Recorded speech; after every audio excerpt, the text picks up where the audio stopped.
संगत कहिड़ी बि हुजे उन में थोड़ी लड़ाई थींदी आहे, थोड़ी लड़ाई थी वेंदी आहे, वरी इंसान हिक ॿिए खां परे पइजी वेंदो आहे, ॻाल्हाइण ॿोलाइण बंदि थी वेंदो आहे, वरी उन में तमाशाई ज़रूरु ईंदा आहिनि, तमाशाई ज़रूरु ईंदा आहिनि। के वरी ख़ैर ख़्वाह जे लाइ बि ईंदा आहिनि।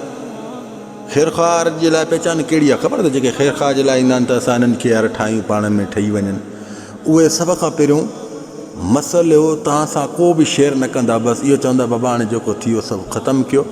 बाक़ी जेकी तमाशाई हूंदा न उहे तव्हांखे छा आहे मां जा न हीअं करे ॾेखारियां, हीअं कया न हूअं कया न, अलाह जो कसम। हाणे इहा ॾिसो न, तव्हां हिते पॉइंट वठो, हाणे उहा तव्हांजी संगत आहे, कुझु वक़्तु तव्हां सां हली आहे, तव्हां सां गॾु खाधो पीतो अथनि, तव्हां सां उथिया वेठा आहिनि, तव्हां सां गमी ख़ुशी में गॾु थिया आहिनि। हाणे तमाशाई अची शैतानगिरी कनि, तव्हांखे बरगलाइनि, आस्कर बि तव्हांखे तकलीफ़ ॾियनि, सम्झी वञो न त इहे शैतान इंसाननि जे रूप में आया आहिनि। अलाह जो कसम तव्हां पाण खे अज़ियत न ॾींदा कयो।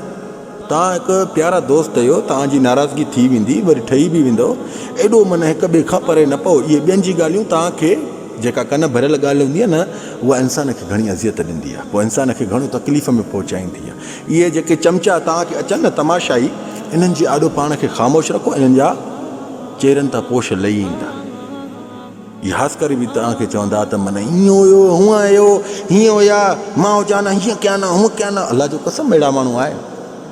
तव्हां हिकिड़ा गुलाब जा गुल आहियो, हसीन इंसान आहियो, पर इन शैताननि खे तव्हां कीअं सुञाणींदो?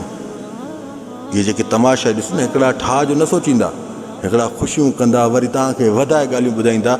हाणे तव्हां इहो सोचो त उहो बि तव्हांजा दोस्त हुया, कुझु वक़्तु तव्हां सां गॾु खाधनि पीतनि, उथिया वेठा, तव्हां सां ख़ुशियुनि ग़मियुनि में गॾु हुया, हिकु होटल ते वेठो, हिकु जाइ ते वेठो।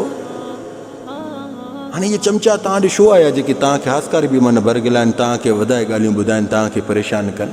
सम्झो न इन्हनि मां, इहे तव्हांजा दुश्मन अथव, उहे सॼण अथव। वरी इन्हनि सां अहिड़ो तेड़ो न ॻाल्हाइजो, छो त इहे ॻाल्हियूं जीअं तव्हां सां करे विया न हुननि जूं, त हुन तव्हांजी ॻाल्हियूं वरी हुते बि करे ईंदा अथई।